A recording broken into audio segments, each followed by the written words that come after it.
પાદરા તાલુકા પ્રાથમિક શિક્ષકોની કો credit and society limited Padra દ્વારા 92મી વાર્ષિક સાધારણ સભા આજરોજ પાદરાના દિનુમોમાં પાર્ટી પ્લોટ ખાતે યોજવામાં આવી હતી। પાદરા તાલુકા પ્રાથમિક શિક્ષકોની કો credit and society limited Padra દ્વારા 92મી વાર્ષિક સાધારણ સભા આજરોજ યોજવામાં આવી હતી। પાદરાના મામા પાર્ટી પ્લોટ ખાતે કાર્યક્રમનું આયોજન કરવામાં આવ્યું હતું। પાદરા તાલુકા શિક્ષક ક્રેડિટ એન્ડ કન્ઝ્યુમર સોસાયટીની 92મી કારોબારી બેઠકમાં અધ્યક્ષ તરીકે જીગરભાઈ પંડ્યા, રાષ્ટ્રીય સ્વયંસેવક સંઘ સદભાવના સંયોજક તરીકે સર્વાનુમતે વરણી કરવામાં આવી હતી।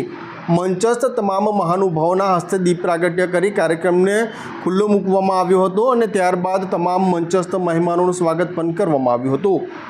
પાદરા તાલુકાનું ગૌરવ એવા સ્મિતાબેન રાણા રાજ્ય પારિતોષિક એવોર્ડ વિજેતાનું હાલમાં જ પરમ પૂજ્ય રમેશભાઈ ઓઝા દ્વારા ગુરુ ગૌરવ એવોર્ડથી સન્માન મળ્યું છે, તે બદલ મંડળી દ્વારા તેમનું પણ વિશેષ સન્માન કરવામાં આવ્યું હતું। ત્યારબાદ મંડળીના પ્રમુખ સ્થાનેથી પ્રમુખશ્રી અને મંત્રીશ્રી દ્વારા વાર્ષિક હિસાબો એજન્ડા મુજબ કાર્યવાહી કરી અને સ્થાનિક ઓડિટર તરીકે સર્વાનુમતે સંજીવકુમાર કનુભાઈ પટેલ અને સુભાષભાઈ રાઠોડની નિમણૂક કરી અંતમાં અધ્યક્ષ સ્થાનેથી મંડળીને શુભેચ્છા પાઠવી નવા પ્રવાહો વિશે અવગત પણ કરવામાં આવ્યા હતા।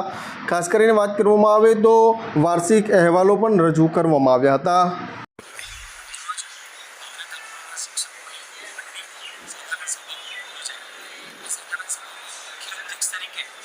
જીગરભાઈ પંડ્યા રાષ્ટ્રીય સ્વયંસેવક સંઘ સદભાવના સંયોજક તરીકે તેમની વરણી થઈ। મંચસ્થ મહેમાનોનું પુષ્પગુચ્છથી સ્વાગત કરવામાં આવ્યું। શિક્ષણ જગતમાં એક અદ્ભુત કીર્તિ સમાન જેમણે ઊંચા મહત્વ સુધી પહોંચેલો છે એવા સ્મિતાબેન શિક્ષક મંડળ દ્વારા તેમનું સન્માન કરવામાં આવ્યું। આજનો મુજબ સભાસદોને મંડળી તરફથી પ્રમુખ સ્થાનેથી મંડળીની ઓફિસ જણાવવામાં આવી અને આવનાર દિવસોમાં મંડળી વધુમાં વધુ પ્રગતિ કરે તે બાબતની ચર્ચા થઈ અને સાથે સાથે શિક્ષકો અને સમાજનું ઘડતર કરનારા હોય તો જે ગ્રંથધારાઓમાં જે નિર્ણય લેવાયો કે પ્રમુખ મંત્રી તરીકે સ્થાનિક જ હોવા જોઈએ, એના માટે આજરોજ સાધારણ સભામાં એક મુખ્ય એજન્ડા તરીકે લઈ વિષયને એક સારી રીતે સદભાવના સંયોજકમાં પૂર્ણ કરવામાં આવ્યો।